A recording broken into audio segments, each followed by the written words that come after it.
Chicken biryani naman ang aking menu ngayon. Ibang biryani nga lang. Of course, nilaga ko yung chicken and then hinanda na po yung aking mga ingredients. Yan po lahat. Hanggang maging malambot lang po yung chicken. Yan, naglagyan ng konting asin and emoji. Yan, para magkalasa yung chicken natin na nilaga. Yan, hayaan mo natin takpan and then yung onion is igigisa natin with the oil. And kailangan yung natin medyo magiging brown siya mabuti, magiging dark brown po yung onion kasi ibang style pong biryani ang pagkakaluto. Yan yung mga nilagay ko, hindi ko lang ang pangalan nila, basta yan sinundod ko na lang kung ano yung mga nandoon na utos ng aking nanay. Yan lang, mix together na yan, yung mga seasoning niya, mga kahoy-kahoy, and then a little bit water para yung kulay is makukuha natin na magiging brown talaga. Ayan, medyo matagal po yung luto niyan talaga, yung sibuyas, ganyan. Kulang pa, nalagang as in brown na brown talaga na pag gisa-gisa niyan. Ayan, tapos naglagay ako ng isang Maggi. And may cloves ako nilagay, cinnamon stick, saka yung mga buto-buto ng mga ano na yan, hindi ko lang alam, yung iba, yung hell.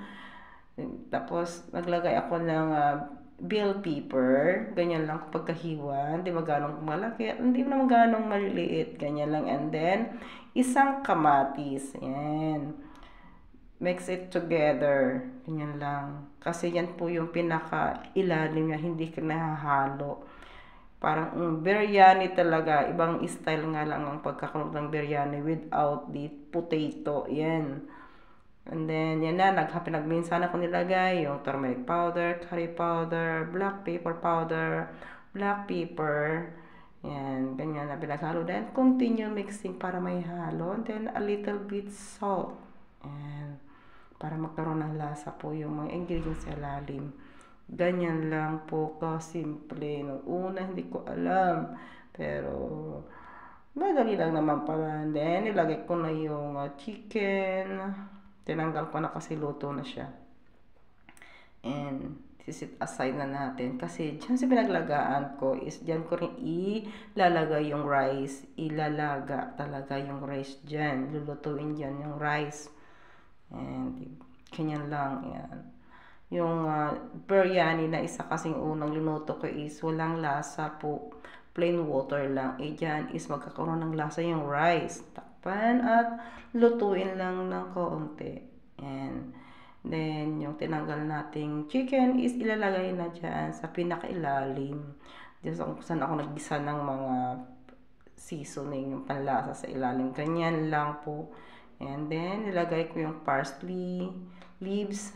And then, yung green chili. Yan. Babaw lang natin. Ganyan lang.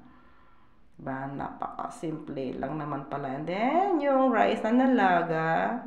Yan. Ipapaibabaw na natin. Yan. Hindi po siya gaanong luto yung kanin.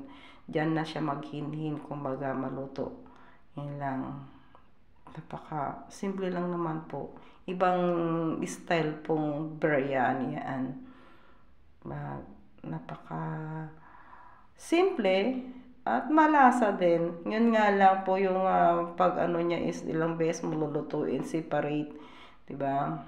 Lulutuin niya din yan na pinakahinang apoy lang pati nabigla. Yan pinaka outcome niya, 'di ba? Napaka simple at so yummy. Ganyan lang po. Ibang klaseng biryani naman po ito. Yan.